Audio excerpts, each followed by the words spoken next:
இந்த உயர்நிலை பள்ளியில் படிக்கிற மாணவர்கள் மிக எளிதாக போதைப் பொருட்களை பயன்படுத்துகிறார்கள். மிக மிக எளிதாக. அது ரொம்ப வலியை ஏற்படுத்துகிறது, மிகப்பெரிய வலியை ஏற்படுத்துகிறது. போதைப் பொருளை பற்றி சொன்னாங்க. எனக்கு அது ஒரு உடன்பாடு தான் இல்லை. நாங்கள் எதிர்க்கட்சியாக இருக்கிறேன், என்ன செய்ய முடியும்?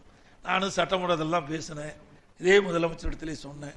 போதைப் பொருள் அதிகமாக இருக்குது, வெளி மாநிலத்திலிருந்து வருதுன்னு சொன்னாங்க. வெளி மாநிலத்திலிருந்து எந்தெந்த பகுதியில் வருதோ அங்கெல்லாம் சரியான கண்காணிப்பை ஏற்படுத்தி அங்கங்கே பரிசோதனை செய்து வாகனத்தை நம்முடைய மாநிலத்துக்கு அதை அனுமதி கொடுத்தால் அந்தந்த பகுதியிலே போதைப் பொருள் தடுக்கலாம் என்றெல்லாம் சொன்னேன். பள்ளிக்கரியில் கல்லூரிக்கரியில் கஞ்சா விற்பனை செய்ததாக 2348 பேர் கண்டறியப்பட்டது.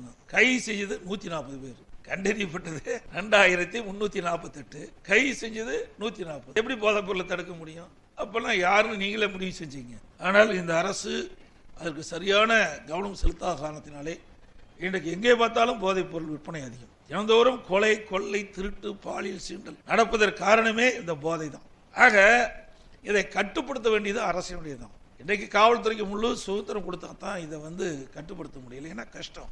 இது எப்படி சொல்றதுன்னே எனக்கு புரியல. ஏன்னா இந்த இடத்துல எல்லா பலதரப்பட்ட மக்கள் வந்திருக்கிறீங்க. இது சொன்னா அரசியல் ஆயிரும். 2021க்கு முந்தி எப்படி இருந்தது, 2021க்கு பிறகு இந்த 50 மாத கால திராவிட முன்னேற்ற கழக ஆட்சியிலே சட்ட ஒழுங்கு எப்படி இருக்குது என்பதை மட்டும் நீ சீர்தூக்கி பார்த்தா இரண்டு அரசுக்கும் என்ன வித்தியாசம் என்பது தெளிவா தெரியும். ஆகவேதான் இது மிக மிக ஒரு கொடியது. அதை இந்த அரசு இரும்பு கரம் கொண்டு அடக்க வேண்டும் என்று நீங்களும் எண்ணுகிறீர்கள், நானும் எண்ணுகின்றோம். நடக்கும் என்று எதிர்பார்க்கின்றோம். நடக்காவிட்டால் அடுத்த ஆண்டு எங்களுடைய அரசு அமைகின்ற பொழுது நிச்சயமாக இதற்கு இரும்பு கரம் கொண்டு அடக்கவே